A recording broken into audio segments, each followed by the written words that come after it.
సంతానలేమి సమస్యకు చక్కటి పరిష్కారం చూపిస్తున్న Riya fertility test tube baby centre CN hospital Kurnool.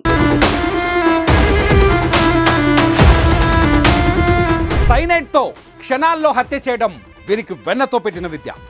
వీళ్ళకి అప్పిచ్చారా? అయితే మీరు డేంజర్ జోన్లో ఉన్నట్టే.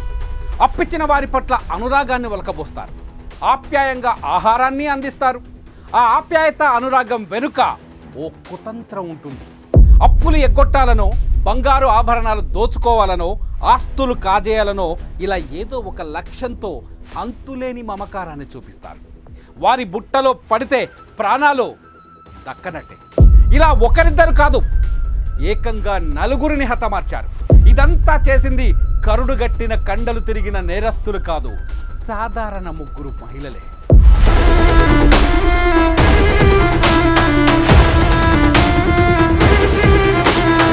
గుంటూరు జిల్లాలో సైనైడ్ కిల్లర్స్ వ్యవహారం సంచలనంగా మారింది. 2 ఏళ్లలో 4 హత్యలు, 3 హత్యాయత్నాలు చేశారు. 4 హత్యల్లోనూ ఫాలో అయింది ఒకే ఒక ప్యాటర్న్.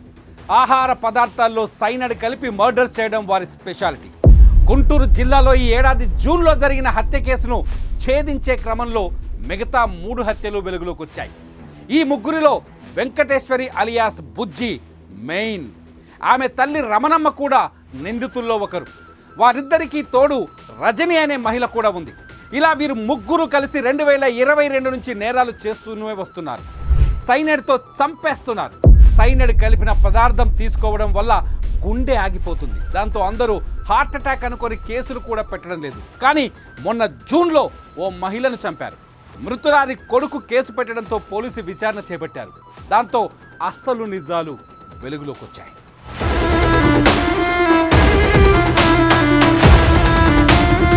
తెనాలిలోని ఎడ్ల లింగయ్య కాలనీ. ఈ ఏడాది జూన్ నెలలో రజని అనే మహిళ ఆటోను బాడుగకు తీసుకుంది. వడ్లమూడి వద్ద నిర్మానుష ప్రాంతానికి వెళ్లాలని డ్రైవర్కు చెప్పింది. ఆటోలో రజనీతో పాటు నాగూర్బి అనే మహిళ కూడా ఎక్కింది.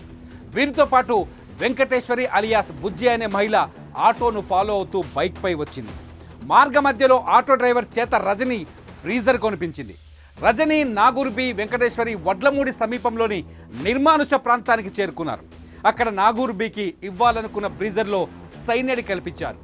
బ్రీజర్ తాగిన వెంటనే నాగూర్బి చనిపోయింది. ఆమె ఒంటిపై ఉన్న బంగారు ఆభరణాలు తీసుకొని 2 మహిళలు అక్కడి నుంచి వెళ్ళిపోయారు. అయితే నాగూర్బి మృతిని అనుమానాస్పద మృతిగా కేసు నమోదు చేసుకున్న పోలీసులు దర్యాప్తు మొదలుపెట్టారు. ఆటో డ్రైవర్ను విచారించగా రజని అనే మహిళ ఆటోలో వచ్చినట్టు డ్రైవర్ చెప్పాడు. దీంతో రజనిని అదుపులోకి తీసుకొని తమదైన శైలిలో విచారించగా సంచలన విషయాలు వెలుగులోకి వచ్చాయి.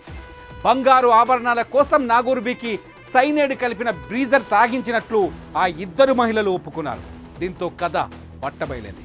ఇలా తవ్వే కొద్ది వీరి నేర చరిత్ర భయంకరమైన నిజాలు బయటకు వచ్చాయి.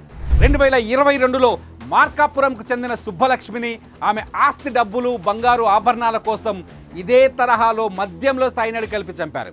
ఆ తర్వాత 2023లో నాగమ్మ అనే మహిళను థమ్సప్లో సైనైడ్ కలిపి హతమార్చారు. ఆమె వద్ద తీసుకున్న 20,000 రూపాయల అప్పు ఎగ్గొట్టేందుకే ఈ హత్య చేశారు. తెనాలికి చెందిన పీసు అలియాస్ మోషే అనే వ్యక్తి తరచూ భార్యను వేధిస్తున్నాడు. అతన్ని చంపేందుకు అతని భార్యతో చేతులు కలిపి 2024లో మద్యంలో సైనైడ్ కలిపారు. అతను చనిపోయిన తర్వాత వచ్చే పెన్షన్, ఇన్సూరెన్స్ డబ్బులు పంచుకునేందుకు ఆమెతో అగ్రిమెంట్లు కుదుర్చుకున్నట్లు నిందితులు చెప్పిన నిజాలు విన్న పోలీసులే షాక్ అయ్యారు. అయితే ఇందులో ట్విస్ట్ ఏమిటంటే నిందితుల్లో వెంకటేశ్వరి అనే మహిళ కాంబోడియాలో నేరాలు ఎలా చేయాలో అనే దానిపై స్టడీ చేసినట్లు తెలుస్తోంది. మొత్తానికి సైనైడ్తో హత్యలు చేసి దర్జాగా తిరుగుతున్న సీరియల్ కిల్లర్లను పోలీసులు అదుపులోకి తీసుకున్నారు. అప్పిచ్చిన పాపానికి 4 ప్రాణాలను తీసిన కరుడు గట్టిన ముఠా ఇప్పుడు ఊచలు లెక్కిస్తోంది. ఇక వీరికి సైనైడ్ విక్రయిస్తున్న కృష్ణ అనే వ్యక్తిని కూడా పోలీసులు అదుపులోకి తీసుకున్నారు.